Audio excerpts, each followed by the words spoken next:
तस्मै मृणालधवलेन सहस्रशीर्ष्णा रूपेण बद्धनुति सिद्धगणावृतेन प्रादुर्भवन्नचिरतो नुतिभिः प्रसन्नः दत्त्वात्मतत्त्वमनुगृह्य तिरोदधाथ तस्मै मृणालधवलेन is a compound word dhas mahapranah सहस्रशीर्ष्णा is a compound word रूपेण बद्ध second dhas mahapranah nuti siddha second dha mahapranah gana avrtena बद्धनुति सिद्धगणावृतेन is a compound word तस्मै मृणालधवलेन सहस्रशीर्ष्णा रूपेण बद्धनुति सिद्धगणावृतेन प्रादुर्भवन् is a compound word bhamahapranah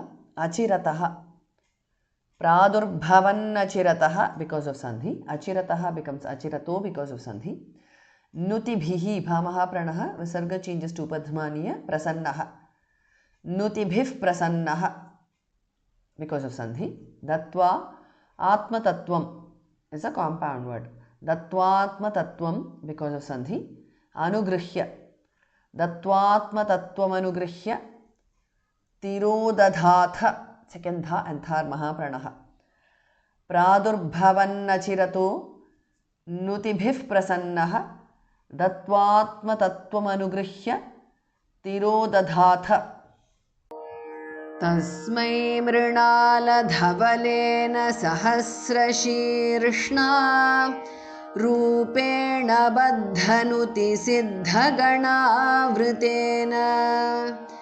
प्रादुर्भवन्नचिरतो नुतिभिः प्रसन्नः दत्त्वात्मतत्त्वमनुगृह्य तिरोदधाथ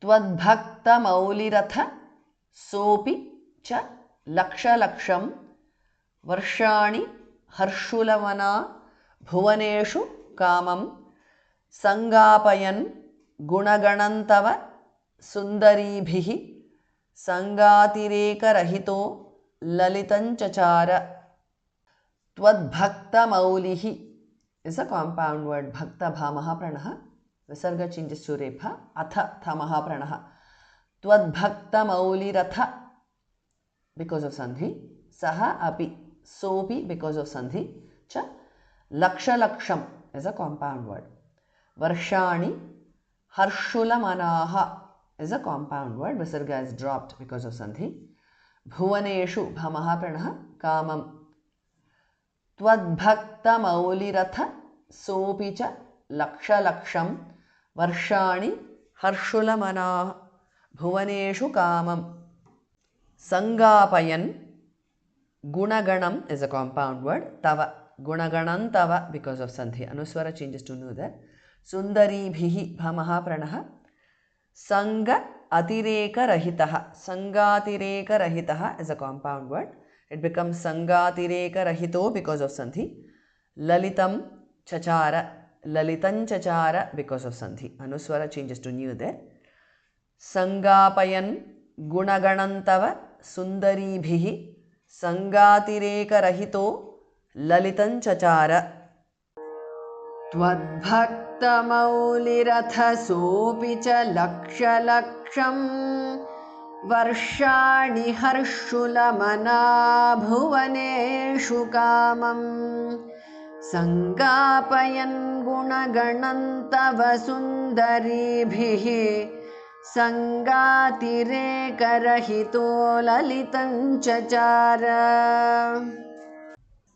अत्यन्तसंगविलयाय भवत्प्रणुन्नः नूनं स रूप्यगिरिमाप्य महत्समाजे निःशङ्कमङ्ककृतवल्लभमङ्गजारिं तं शङ्करं परिहसन्नुमयाभिषेपे Atyanta is a compound word.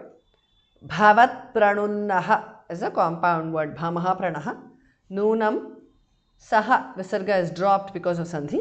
Rupya girim is a compound word. Sarupyagirim because of Sandhi. Apya Rupyagirimapya Mahatsamaje is a compound word. Atyanta Sangavilayaya Bhavat Pranunnaha Noonam Sa Rupyagirimapya Mahatsamaje. Nishankam Ankakrita Vallabham is a compound word. Bhamaha Pranaha. Now, Nishankam Ankakrita Vallabham. Because Nishankam ends in M and Ankakrita Vallabham begins with A vowel. So, this M and A join together to form Ma. So, Nishankam Ankakrita Vallabham. Angaja Arim. Angajarim is a compound word. Nishankam Ankakrita Vallabham Angajarim. Tam Shankaram is a compound word. Parihasanna Umaya. So, Parihasannumaya because of Sandhi. Abhishepe Bhamaha Pranaha. Umayabhishepe because of Sandhi. Nishankam Ankakrita Vallabham Angajarim. Tam Shankaram Parihasannumaya Atyanta Sanga Vilayaya Bhavat Pranunnaha Noonam Sarupyagirimapya Mahatsamaje Nishankamankakrita Vallabhamangajarim Tam Shankaram Parihasannumaya Abhishepe.